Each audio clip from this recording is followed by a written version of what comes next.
জনাব সারোয়ার আলমদের সবচেয়ে বড় ব্যর্থ জেলা প্রশাসক। কিছু মানুষ আছে নাটকবাজ, কিছু মানুষ আছে ভাইরাল হওয়ার জন্য। আমি জানি না তিনি কোনটায় পড়বেন।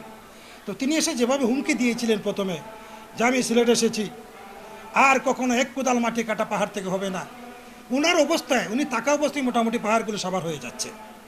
উনি বলেছিলেন ফুটপাত বলতে আর কিছুই থাকবে না, ফুটপাত পরিষ্কার হয়ে যাবে। উনি আজ বলার পর থেকে কিন্তু ডাবল ডাবল করে মানুষ বসতেছে, হকাররা দখলে নিয়ে পেরেছে প্রায়। উনি বলেছিলেন উসমানী মেডিকেল কলেজে দালাল থাকবে না, প্রতিদিন দালাল ধরা হয়, যে পরিমাণ তার দ্বিগুণ পরিমাণ দালাল পিছনে থেকে যায়।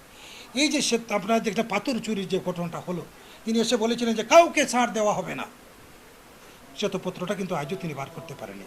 অর্থাৎ যত আমি যতদিন ধরে সচেতন হয়েছি, আমার মনে হয় যতজন জেলা প্রশাসক এসেছেন তার মধ্যে আমার কাছে মনে হয়েছে জনাব সারোয়ার আলমদের সবচেয়ে বড় ব্যর্থ জেলা প্রশাসক।